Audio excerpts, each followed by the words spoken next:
Good morning. It is Tuesday morning. I'm sorry that it's Tuesday morning and not Monday afternoon or Monday morning. I'm a day late posting this, but please forgive me and have grace. Yesterday I had really bad um, bronchitis, and so here we are. It's great to see you. Okay, I'm not seeing you. Well, I'm seeing a camera, but it's great to be back with you.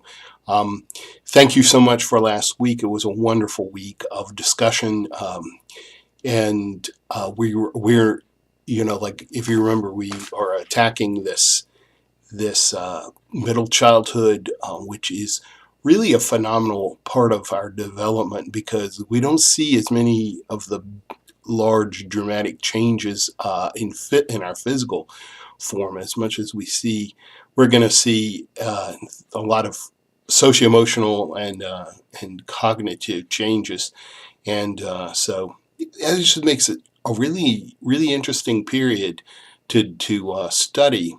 And last week's discussion, y'all just did a great job on that. I like throwing those kinds of videos in there where you have to maybe contemplate and watch something you agree with or disagree with, or it's maybe really controversial to kind of get under your skin. But I think that's one of the most important parts of college education these days is to be exposed to new ideas and ideas that you might not have considered, and maybe even ideas that you do not agree with. And for that reason, you have to learn how to listen and how to have a conversation. And I one of the four people I want to call out this week for great work.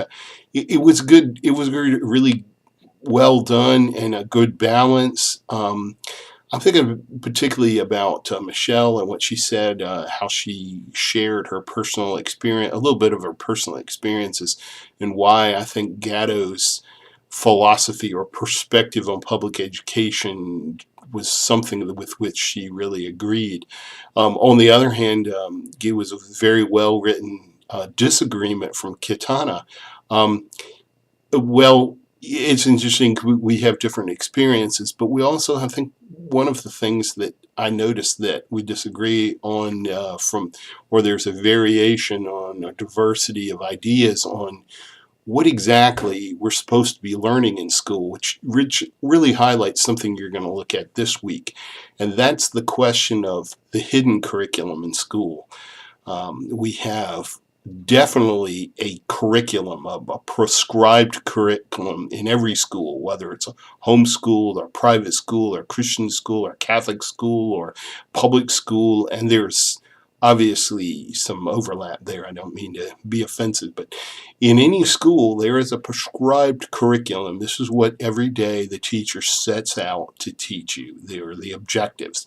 But then on the other hand, there are other things that are really intended by the school to educate the students. And I think that Gatto's video really pointed out some of those things, whether you agree or not. But if you disagree, it's often because you see that what schools are trying to teach are valuable. Excuse me. Which brings me to Angelica, who really pointed out an interesting point that school really determines our social role for us. And maybe that's a good thing, maybe that's not. And maybe you really appreciate that if you feel like school did that well for you. I think also I want to point out Annie, who had some great points about both agreeing and disagreeing with Gatto. Um, there are probably a lot more people who find good in things they agree and disagree in most any perspective. There are many of us who absolutely agree or absolutely disagree with anything, but then there are a lot of us that can kind of see both positives and negatives. So I want to encourage you, continue to put all of your thinking into that, contemplating these situations that are presented to you, what other people say, whether you agree or disagree. Remember, always be nice and always be respectful, and you'll find that, yeah, I think more and more people will be nice and respectful as well. So this week, we're looking at chapter 12, where we're looking at the cognitive development of middle childhood. I'll just point out some things, some interesting concepts like intelligence, which I don't know if I've ever read any one definition of intelligence that I've absolutely agreed with, but I would say that for the most part, everybody kind of touches on some truth there. And so it's good to read all of these wonderful theories of what is intelligence and how do we measure it. And how do we measure it so we're being fair to everybody. And that's a question right there, about being fair to everybody. Obviously, with different definitions of intelligence, our propensity is to define intelligence in a way that says that we're intelligent, which makes sense, and nothing wrong with that. On the other hand, you got to make sure that you don't define it in a way that you're just rejecting some people because of the choices they make, or maybe the choices that they didn't make. Anyway, so there's also a wonderful discussion about school, like I said, with a hidden curriculum. But I think you also want to make sure that you understand what are the skills, the mental skills that schools really want children to learn with this elementary school business. What is really important there, essentially important, is that children learn to be motivated, to be self-directed. They learn to pay attention. They learn where to put their attention, how to sustain it. They want to learn executive skills. They want to learn to develop their memories. And also, too, on that note about memory, they want to learn how to use their memory and to understand how is it that they remember things, because everybody is not the same, obviously.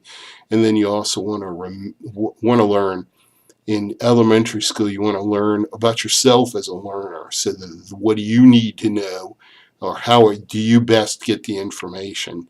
Not only what do you prefer, but there may be some things that the teachers do that work with you, and some things that really don't help you at all. So you want to understand that, because most of our lives, our education is really self-directed, and I think that's what most schools would absolutely want children to learn, is to take control of their own education. It's not a passive thing, it is an active thing. Oh wow, this is running long.